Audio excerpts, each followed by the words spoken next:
Welcome to the Blue Duck Fantasy Football Podcast.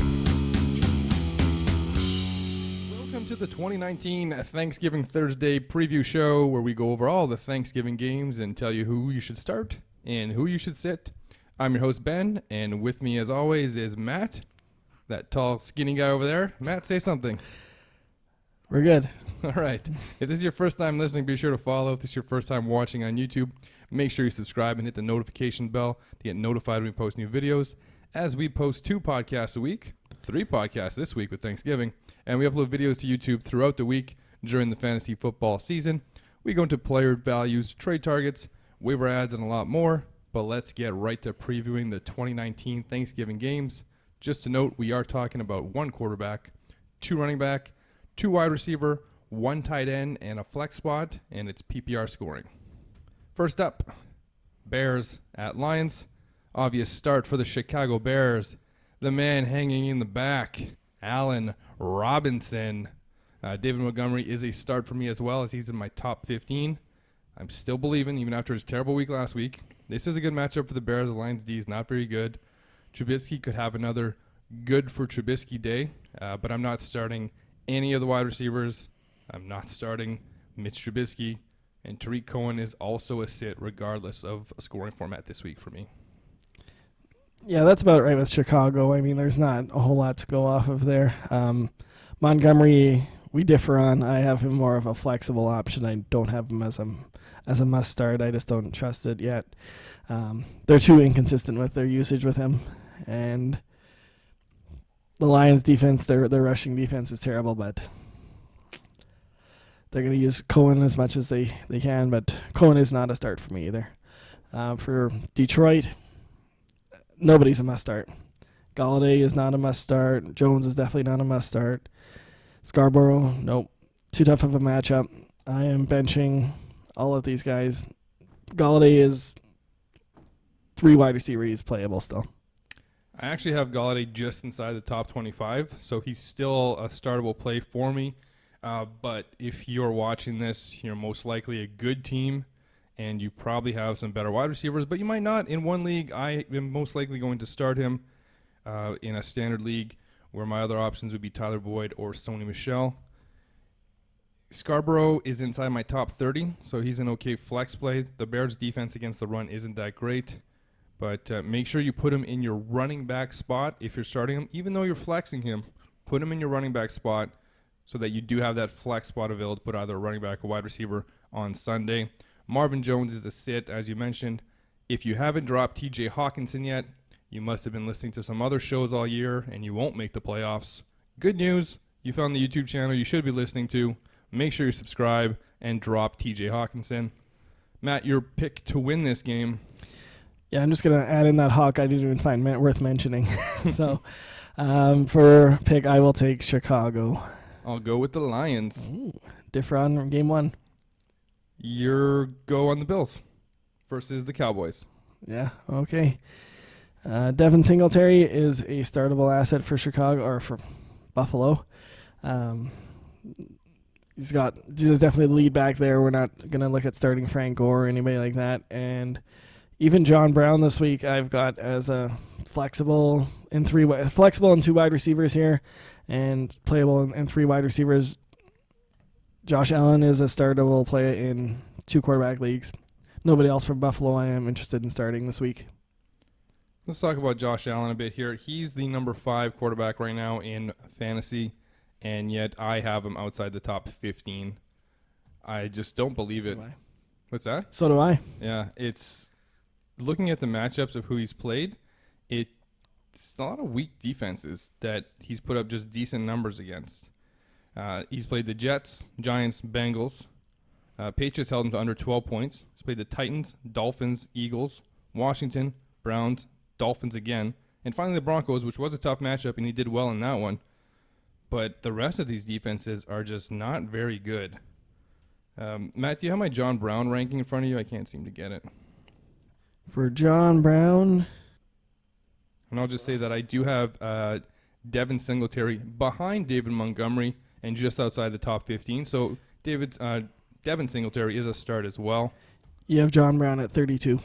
32, so outside of the start range. Not exactly a sit, but a flex candidate, or in 3 wide receiver sets, a good start.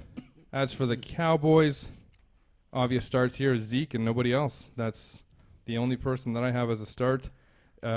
Cooper is actually outside of my top 20 this week. He's not going to be my ballsy sit this week, but he's definitely playing hurt. He's facing a tough D that held Sutton to 1 catch.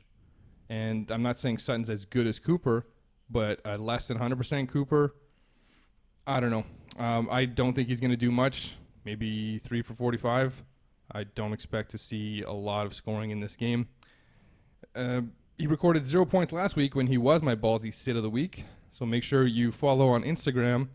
That's at blueduck.fantasy.football. So you can get a ballsy sits of the week this week. There won't be any for the Thanksgiving Thursday, but there will be some on Sunday. Gallup barely cracked my top 40. Sitting him unless I'm in a 3+ wide receiver league with a flex spot. And I am sitting Dak Prescott. Your pick to win? I'm just going to chime in a little bit on Dallas first. I've got Amari Cooper as a start. He's in my top 10. He did have a bit of a squeaky wheel this week, so I'm thinking he's going to get that rectified. They talked about how he didn't make a difference against New England, and he said it's hard to make a difference in the game when you only get 2 targets. So he's going to be targeted, I think, quite often this game. But anyhow, that's about it for the Cowboys. I'm going to take them to win, though. I will take Buffalo to win then.